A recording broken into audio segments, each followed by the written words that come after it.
வேளைகளிலே ஸ்திரீகளாக சகஜமா வீட்டு காரியங்கள் சரியில்லாத போது, ஆவிக்குரிய நடத்தை சரியில்லாத போது, கடன் நாளுக்கு நாள் பெருகும் போது, உத்தியோகத்திலே கணவர் ஸ்திரப்படாத போது, குடும்பமாக கவனிங்க வீடு கட்டப்படாத போது, சில மனைவிமார் இப்படி நினைக்கக்கூடும், எத்தனை காலத்துக்குங்க இந்த கஷ்டம், எத்தனை காலத்துக்குங்க இந்த பொருளாதார சிக்கல் எல்லாம், எத்தனை காலத்துக்குங்க இந்த வாடகை வீட்டுல இந்த பிரச்சனை எங்களுக்கு.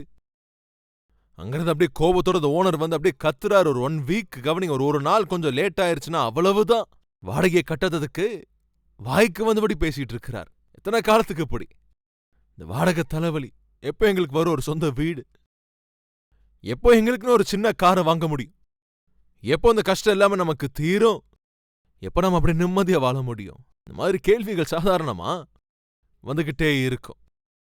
இந்த கேள்விக்கு பதில் சொல்ல முடியாம கணவர் அப்படியே தவியா தவிச்சுக்கிட்டே இருப்பார். சாராள் வந்து கேட்கிறாங்க, எப்போங்க, எப்போ நமக்கு பிள்ளை எப்போ பொறப்பா நமக்கு? ஆபிரகாம் கிட்ட பதில் இல்ல. சில நேரங்களிலே மனைவி உன்னிடம் கேட்கிற கேள்விகளுக்கு உங்ககிட்ட பதிலே இருக்காது. சில வேளைகளிலே சகோதரிகளை நீங்க கேட்கிற கேள்விக்கு உங்கள் கணவரால் பதில் சொல்ல முடியாமல் இருக்கலாம். பதிலே கிடைக்காத ஒரு சூழ்நிலைக்குள்ளாக சில சந்தர்ப்பங்களில் கணவராக நீங்க, மனைவியாக நீங்க, தாயாக தந்தையாக நீங்க போக வேண்டியதா இருக்கும். இன்று ஒருவேளை அப்படிப்பட்ட ஒரு நிலைமைக்குள்ளாக தான் நீ போகிறாய் என்னவோ. பதிலை கேட்க முடியாத நிலைமை, ஒரு பதிலை அவர்கள் பார்க்க முடியாத நிலைமை, இப்படிதான் உனக்கு இருக்கோ என்னவோ. பிள்ளைகளின் விஷயத்துல ஒரு பதில் உன்னால பார்க்க முடியல, உன் கணவர் விஷயத்துல, மனைவி விஷயத்துல பதில் கிடைக்கலையோ என்னவோ. அவங்க கேட்கிற கேள்விகளுக்கு பதில் சொல்ல முடியலையோ என்னவோ. அவர்கள் செய்கிற அந்த தவறுகளுக்கு பதில் சொல்ல முடிகிறதில்லை. அதன் விளைவு நிராசை, சோர்வு, கூனி குறுகக்கூடிய ஒரு நிலைமைதான். அப்படிப்பட்ட நிலைமைக்குள் கவனிங்க சாராள் அன்று போனபோது, கவனிங்க நம்ம வாசிக்கும் போது, ஆபிரகாம் கர்த்தரை நம்பினான், அது அவனுக்கு நீதியாக எண்ணப்பட்டது.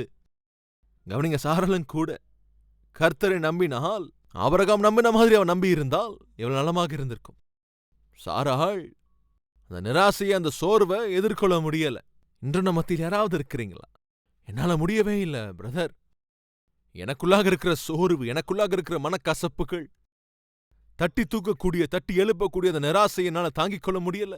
இந்த டிப்ரெஷனை எதிர்கொள்ள முடிகிறதில்ல, இந்த தனிமையை எதிர்கொள்ள முடியல, என்னோட அந்த தோல்வியை எதிர்கொள்ள முடியல, ஆவிக்குரிய பிரச்சனை எதிர்கொள்ள முடியல, என்னோட சரீரத்திலே இருக்கிற அந்த பலவீனங்களினாலே தைரியமா இந்த வியாதினால எதிர்கொள்ள முடியல. மனோரீதியாவும் சரீர பிரகாரமாவும் ரொம்ப நலிந்து போயிட்டேன் பிரதர். நிராசையும் சோர்வு என்ன அப்படியே சூழ்ந்து கொண்டிருக்கிறது. என்ன பண்றதுனே புரியல. ஜாக்கிரதையா கவனி. நிராசையும் சோர்வும் உன்னை சூழ்ந்து கொள்ளும் போது அவசரப்பட்டு எந்த முடிவையும் எடுக்காதே. உன்னை நிராசைக்கதே போல் சோர்வுக்குள்ளாக சாத்தான் கொண்டு போய் கவனி, இல்லாத பொல்லாத யோசனையை உனக்கு தருவான்.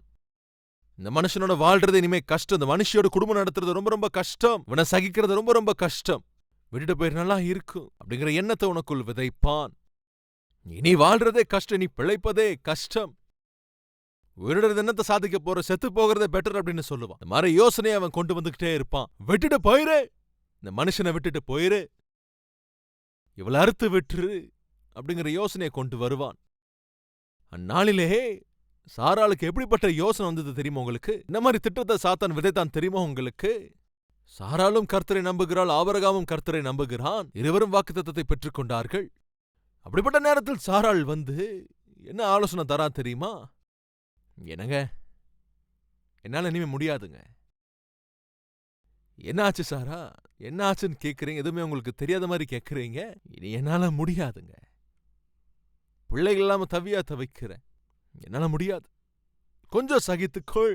வாக்கு பண்ணியிருக்கிற தேவன் அதை கட்டாயமாக நிறைவேற்றுவார். எப்போ அதெல்லாம் எத்தனை காலங்க?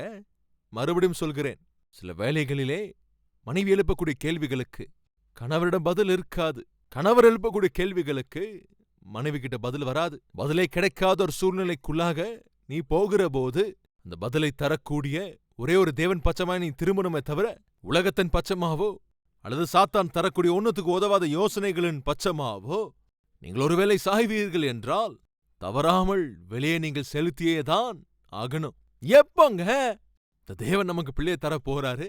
தருவாரு சாரா. அதாங்க நான் கேட்கிறேன், எப்போ? இது சாதாரணமான ஒரு கேள்வி.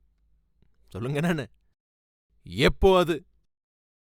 ஒருவேளை நான் உங்களிடத்திலே ஆரோக்கிய பிரச்சனையோடு தவிக்கிற சகோதரர்களிடமோ சகோதரிகளிடமோ ஒருவேளை நீங்க தைரியமா இருங்க, ஆண்டவர் உங்களை குணப்படுத்துவார் அப்படின்னு நான் சொல்றேன்னு வச்சுக்கலாமே. உள் மனதிலிருந்து இருந்து வரக்கூடிய அந்த கேள்வி என்னன்னு சொல்லுங்க பார்க்கலாம். எப்போ? எப்போங்க? கட்டாயமாக தேவன் நிராசைக்குள்ளாக சோர்வுக்குள்ளாக இருக்கின்ற மலடியா இருக்கக்கூடிய உனக்கு, கவனி, உனக்கு தேவன் கற்ப பலனை தருவார் என்று ஒருவேளை தேவனுடைய ஊழியக்காரனாக நான் ஒருவேளை சொல்கிறேன் என்றால், நீங்க என்கிட்ட சொல்ற முதல் வார்த்தை என்னங்க? அது எப்போ? கட்டாயம் உங்களுக்கு வேலை கிடைக்கும், விசுவாசிங்க அப்படின்னு நான் சொல்றேன்னு வச்சுக்கலாம். அடுத்த கேள்வி என்னங்க வரும்? எப்போ பிரதர்? நீங்க கேட்கிற அந்த கேள்விக்கு என்னிடம் பதில் இருக்குன்னு நினைக்கிறீங்களா? சொல்லுங்க. என்னிடம் அந்த பதில் இல்லாமல் இருக்கலாம். ஆனால் கவனிங்க, பதில் வராமல் போகவே போகாது. அப்படின்னா பதில் இருக்கு. நீ கேட்கிற கேள்விக்கு என்னிடம் பதில் இல்லாமல் இருக்கலாம், ஆனால் பதிலை தரக்கூடியவர் ஒருத்தர் இருக்கிறார். அவரே ஆண்டவராகிய இயேசு கிறிஸ்து.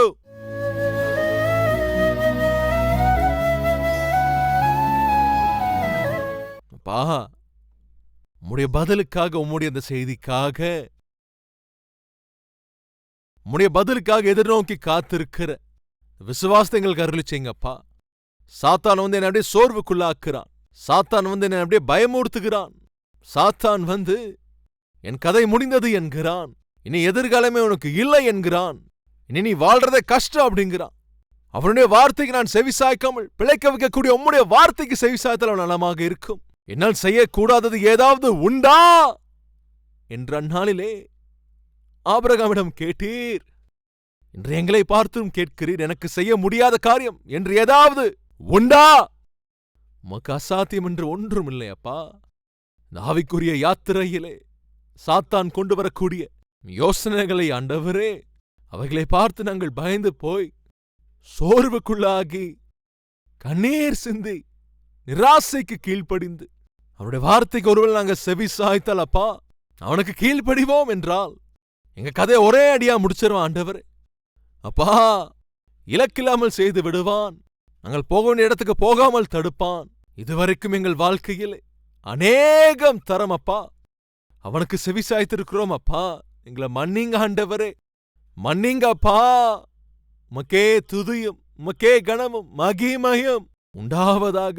எங்களோடு இருப்பதற்கு, எங்களோடு பேசியதற்கு உமக்கு நன்றிகளை ஏறெடுத்து இயேசு கிறிஸ்துவின் நாமத்தில் வேண்டிக் கொள்கிறோம் பிதாவே. ஆமென்.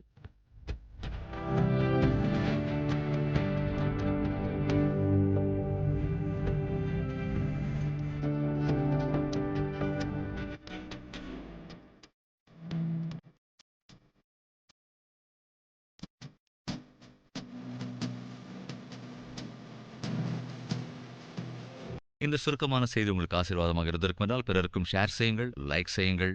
அதோடு கூட உங்களுடைய கமெண்ட்டையும் எழுதுங்கள். தேவனுக்கு சித்தமானால் நாளை மறுபடியும் நாம் சந்திக்கலாம். ஷாலோம்.